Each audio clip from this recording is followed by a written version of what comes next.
আচ্ছা। আপু, আমরা জানি যে আপনি একজন জিম ট্রেনার। আপনি এই সম্বন্ধে যদি কিছু বলতেন আপনার কাজের সম্বন্ধে। আসলে আমি ফার্স্টে আমি এখানে নিজের শরীর চর্চার জন্য গিয়েছিলাম। আমার কখনো চিন্তা ভাবনা ছিল না যে আমি জিম ট্রেন করাতে পারবো বা জিম ট্রেনার হব। তো যখন আমি দেখলাম যে না, আমার বডি টেক্সচার, তারপর হচ্ছে আমার ওয়েট লিফটিং করা, তো আমার ক্লাস, তো আমার অনেক ভালো এনার্জি, তো আমাকে আমার জিম থেকে আমাকে বললো যে সোনিয়া, অফার করলো যে সোনিয়া তুমি আমার ট্রেনার হও। বললাম, আমি অনেকবার বলেছি যে না আপু, এখন না, পরে হবো, পরে না। তো বলতে বলতে তো একটা সময় দিয়ে দেখলাম যে আমাকে প্রচন্ড প্রেশার করতেছে আপু। তারপর ভাবলাম ওকে, হয়েই যে ট্রেনার।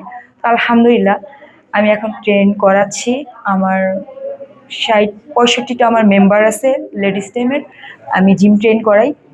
উম, খিলগা মডেল কলেজের অপোজিটে খান ফিটনেস সেন্টার। এটা হচ্ছে, এখানে গেলে আমাকে পাবেন লেডিস টিমে। দেন যদি কারো কোনো সমস্যা বা প্রবলেম থাকে, আমার স্টুডেন্টরা এসে যদি বলে যে আপু আজকে আমার এখানে ব্যথা করছে, আপু আমার আজকে এখানে ব্যথা করছে, অবশ্যই আমি এটা সলভ করার চেষ্টা করি। অবশ্যই আমি কিন্তু ডক্টর না, তবে আমি যতটুকু জানি আমি ততটুকু দিয়ে আমি করেছি, এবং এতে আমার স্টুডেন্টরা অনেক ভালো ফলাফল পেয়েছে ইনশাল্লাহ।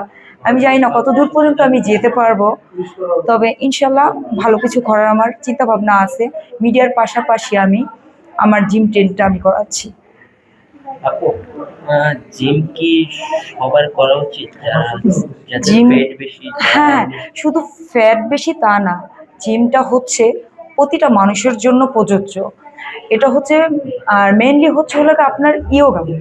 আপনার ইয়োগাটা আমি বলবো প্রতিটা মানুষের ইয়োগা করার দরকার। এর কারণেই তার শরীরের সৌন্দর্য হোক, সুস্থতা হোক, সবার সবকিছু হচ্ছে ইয়োগাতে। আপনারা যত ইয়োগা করবেন আপনাদের শরীর অনেক সুস্থ থাকবে। আপনার, বলবো এক কথায়, পুরো শরীর আপনি ফিট রাখবেন আপনি ইয়োগাতে। তো আমি ছোট বড় সবাইকে আমি বলবো যে আপনারা সবাই জিমে আসেন, জিম করেন, নিজেকে সুস্থ রাখেন। এটা হচ্ছে হলো গিয়ে আমার কথা। আপু, শেষই তো হয়। আপু, অনেকে জিমে যে মেয়েরা অনেক অ্যাঙ্গেল, অনেক অ্যাঙ্গেল যে ছবিগুলো তোলে, এই ছবিগুলো যে অনেকে যে কমেন্ট করে, যে খুব বেশি বেশি কমেন্ট করে, আচ্ছা। এটা কি ছবি তোলা উচিত? ছবি তোলার কোনো সমস্যা নাকি কমেন্ট যারা করে তাদের সমস্যা? না না, এটা ছবি তোলার কোনো সমস্যা না। সমস্যাটা হচ্ছে দৃষ্টিভঙ্গি। আপনার দৃষ্টিভঙ্গি যেরকম আপনি সেরকমই কমেন্ট করবেন অবশ্যই। একটা জিম আপনাকে, আমি যদি আমার বউয়ের শরীরের জিম থেকে আমি যদি আমার শরীরটা যদি না দেখে আপনি কি করে বুঝবেন যে আমার শরীরে বডি টেক্সচারটা আমি কোথা থেকে ফ্যাট লস করেছি, দেন আমার ফিটনেসটা আমি কোথা থেকে এনেছি। তো এটাকে আমি বলবো না যে এটা ভুল ধারণা বা ব্যাড কমেন্ট করা। আচ্ছা আপু, আপনি তো জিম করেছেন, আপনি একটু মাসেলটা দেখে। আমার মাসাল, আপনারা এরকম এরকম সময় কিছু একটা করেন। হ্যাঁ, অবশ্যই আমার মাসাল দেখাবো, জিম যেহেতু করি অবশ্যই দেখাবো। এই হচ্ছে আমার মাসাল।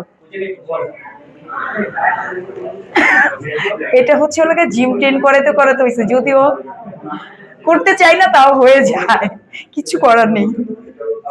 Thank you.